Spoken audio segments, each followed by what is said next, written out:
Today, we're going to be going through my world record Goat Simulator 3 run. It's got amazing movement, plus we get to do some great stuff. Saving whales, lasering down some women, or building IKEA furniture. This game has it all, so let's get started. The game starts out with an amazing intro sequence. We're in a cart being taken to our home by the farmer, so this is a good time to explain the basics of the run. This is an open world game that has a bunch of challenges spread throughout, which each give Illuminati tokens when you complete one. Once we collect 172 Illuminati tokens, we can unlock the best boss fight ever and finish the game.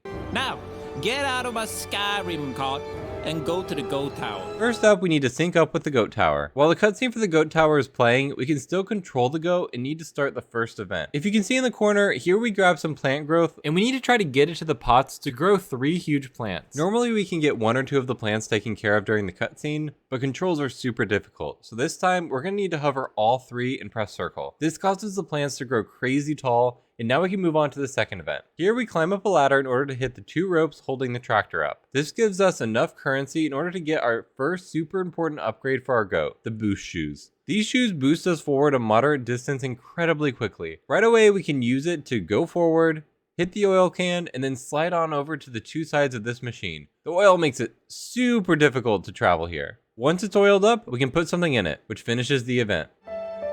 Next up, we buy the wings upgrade. This doesn't actually allow us to travel into the air, but it lets us hover in midair. But we are able to fly using an amazing speedrun strat. By boosting and then beginning a backflip, the boost will take us straight up into the air. This doesn't gain a ton of height, but there's a glitch where if we go into the menu and then out of the menu, we can use the boost again. This will be the main movement mechanic for the rest of the run and is very satisfying to use and saves a ton of time. Next up, we get in this truck, hook it onto the house, and evict the entire house. Easy. After that, we need to travel to the bathroom area where there's an IBS meeting going on in the bathroom. Basically, we need to find 1 key in one of the million crates, but the crates aren't actually RNG. The key is always in the last or second last crate we open. So we break all the crates. The main thing to note here is that there are some crate spawns that are in one of the bathrooms. We need to make sure to break those crates early so it's not crate with a key in it. But we get the last crate open and now we can open the bathroom, interrupting the meeting. Next up, we travel on over to a scarecrow.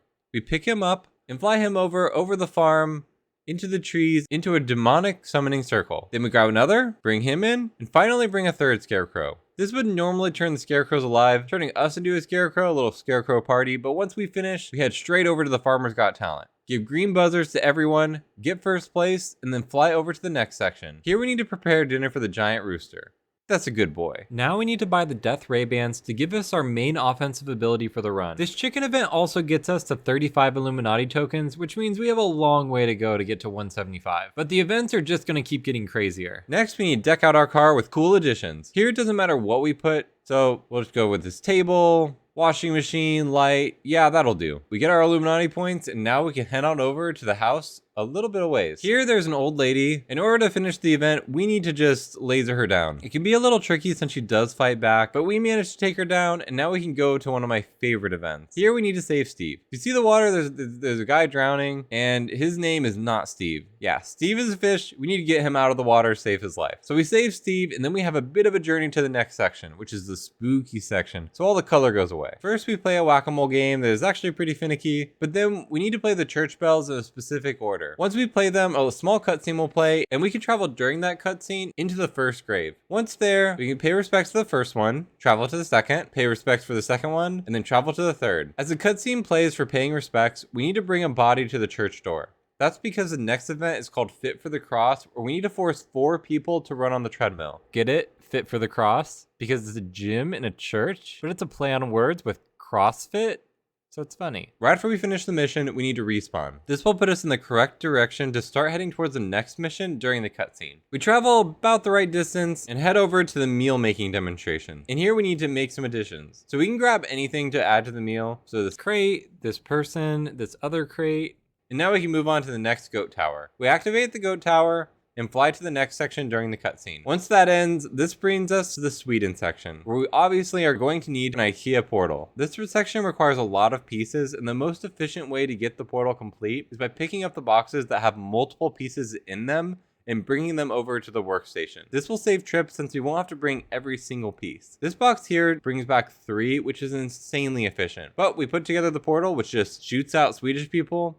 However, we can't spend too much time admiring that because we need to go to the nuke launch tower. Here, we launch the nuke and then immediately start boosting away. If we get far enough from the tower, we'll skip the cutscene entirely, which will save a decent amount of time. Once we skip the cutscene, we can go over to the ladies who worship Captcha, have a laser fight with them, and then once they're all dead, we need to talk about our feelings with a therapist. His house is just over here. We head over to his house and walk in, then we need to sit on the therapy couch and bawl about our feelings. This will cause the house to shrink, so we headbutt the shrink and head on over to the next mission. Here we need to help Philip have a fun birthday party. We need to get 3 people to come to it by grabbing them and forcing them into the house. After getting them all in the house, we then headbutt the nuke and blow up everyone around, respawn, and then go to the survivalist bunker. Here we need to put 3 metal pieces down the pipe. We get that done, but then I realized I made a mistake. There's a ballerina mission that I was supposed to do before the birthday. Since I'm super far ahead of the world record and backtracking doesn't take too long because we can fly, we're going to head back as quickly as we can. Here, we hit each ballerina to make them spin faster. This fast spinning causes a tornado to form. Normally the tornado would pick us up and cause us to ragdoll somewhere random, but if we immediately start flying away, we can avoid it. Now we're back on track without losing too much time. We need to fly over to the IKEA where there's a work of art out front. We add 2 benches and a life preserver to complete the art. And now we can head over to the bird watching tower. Here we wait to see a bird. We now have 89 Illuminati tokens, and despite the backtracking, we're still 26 seconds ahead of the world record. Once he comes, we need to quickly respawn so it doesn't kill us, but now we can head over to the forest. First thing, we knock off the tree hugging hippie so that the tree can grow stronger. Dash over to the second, knock him off, and then we need to find Bigfoot. So we'll just look on through the trees. Oh look, there she is. Look at those stompers. We need to put her in a secure location, but on the way, we're gonna save another tree from a tree hugger. Then pick up Becky with the big feet, fly her over to the jail, and throw her in. This completes the Bigfoot mission, but we still have 2 more tree huggers to complete the tree hugger mission. We head over to the lumberyard. Right out front, there's a tree hugger we need to deal with, get him off, and now we need to fix the electrical current in this lumberyard. Grab this guy to help us with the job, and then get this other guy. These guys should really be on a train because they're both good conductors.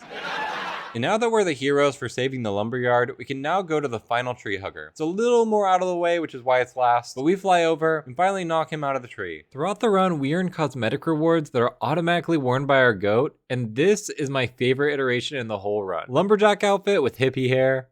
Marvelous. Here, we need to take the Duracell battery powering the red windmills and move them to the blue ones. This will cause the 2 blue windmills to have enough power to lift the house. I'm not sure why you'd want that, but we have more missions to accomplish. Next up, we need to take this rhino that is locked cruelly in a small cage and move it into a slightly larger cage. Once again, saving the day. This gives us access to the angry goat skin, but we just want to be a regular goat. Next, we see a sad sight where our orca whale doesn't quite have enough room to really swim around and enjoy life. So we're gonna break Billy the whale out and bring him to the ocean. But here comes an important speedrun strat. Once we throw Billy towards the water, we need to immediately boost away as far as possible. This will allow us to skip about a 20-second cutscene, which is brutal to watch during a speedrun. We head over to the X marks the spot and turn into Steve the fish. Steve doesn't get thrown around as much as the goat skin, and we need to be able to take some hits from the tentacles. After withstanding the tentacles for quite a while, it reveals the treasure, and now we can go back to goat form and head on over to the next event. This event requires us to set the style for the cosplay convention. Basically, we just throw anything into the mannequin,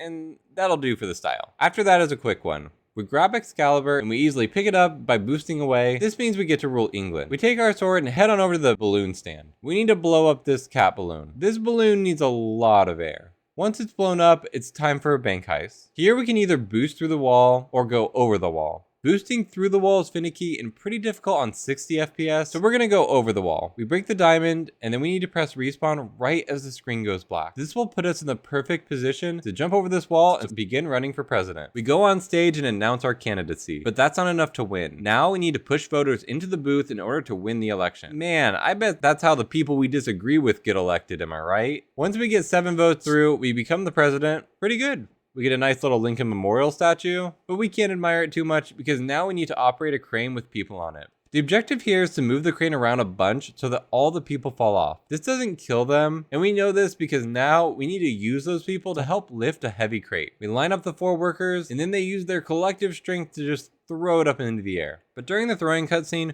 we're making our way over to the next goat tower. Once the cutscene ends, the crate lands on us, but we can shake it off, sync up with the goat tower, and now we need to start traveling to a faraway island. During this long goat tower cutscene, we can make our way to the Founding Fathers Island. Once the cutscene ends, we're pretty far in, and now we just need to land on the gold statue. This way we can headbutt the fishing pole, which will then fish out a lighthouse. Make sense? But then we need to immediately go to the lighthouse, boost on over to it, and then headbutt the light. Also makes sense. But now we can head on over to the final area of the run before the boss. First up, we need to build a sandcastle. And what better way than to scoop up other sandcastles to add to our much more impressive sandcastle? Yeah, basically we need to take empty buckets, collect a sandcastle, and then bring it back to our sandcastle. Once we do that 4 times, we go into our new castle and a mini game will start. Pretty simple. A bunch of sand people will attack us, but we can easily laser them down with our ray bans. After they are destroyed, we get to a slightly RNG part of the run. Here we need to find a car, but whether there's a car nearby or not is completely random. Luckily, there is a car coming up, and the timing works out that we can headbutt the hairdresser into a seat first, which is an event by itself, and then take the car where it needs to go. We're gonna skip the ramp and then run it right into the octopus. It's a little finicky, but luckily we get it without an issue and go on to the movie theater. Next to the movie theater, there's a VCR in the back called Love. We need to pick it up and then make our way into the movie theater. Go into the back and put it into the big screen VCR player. This then plays an amazing movie that showcases what it means to love. But unfortunately, we can't stick around to watch it because now we need to fly over to the buoy. Once we land on the buoy, a whale will swallow us. Inside the whale, we need to hit the uvula 4 times in order to complete the mission. This is crazy finicky like a lot of things in this game, but we managed to get it perfectly, which saves a lot of time. He then spits us out to the gold ball sack, where we need to headbutt the gold ball 4 times. This way, the sun will hit it just right in order to melt the ice that covers the alien spaceship. But we don't care about that because we only have 1 event left before we make it to our 172 Illuminati tokens. We head on over to the Daredevil cannon, shoot ourselves into the dam. This breaks the dam and causes massive destruction. Like I said, we don't care since this is the last mission. We teleport to any goat tower and enter the main base of the game. The way this works is we get a base when we start the game, and collecting Illuminati tokens will unlock parts of the base at different breakpoints. Since we collected all the Illuminati tokens you need for the entire game, we now need to just turn in every set 1 at a time, because each set causes a cutscene to play and unlocks different parts of the base. And this part takes a while. But this gives us a chance to subscribe to see more epic speedruns and prepare for the boss. In order to prepare, we need to buy the tall goat, Tony Shark, and the fireworks. They'll be used later. But after multiple minutes, we can enter the final boss fight, which brings us to the farmer, who's going to explain the lore of the game. The farmer is basically the game dev, and he says that the game isn't complete yet, that the final boss isn't ready. He tells us to come back later and then sits and works on the game. We then push him off the ledge and kill him. This causes some credits and fireworks to go off, but the game isn't actually over. What the hell? Are you kidding me? I worked so hard to cram so much content into this damn game. Events, mini games, stupid goat tower.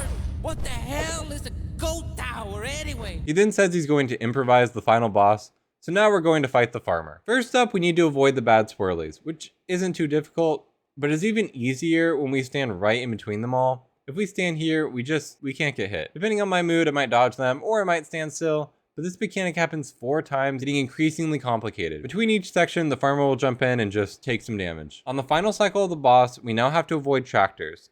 Here you can just fly up into the air to avoid it all, but it's not too difficult, so I always just avoid them normally. This finishes out the first health bar of the farmer, and then leads to the farmer saying that he doesn't have the next improvised part of the fight ready, so he gives us a little ball to play with while he finishes it up. Then we go on to the second health bar of the boss, hide and seek. Round 1, the farmer is sitting in a corner, so we just laser every corner until we find him. I love this part. Each kill gives us an amazing death line. Go, Tony.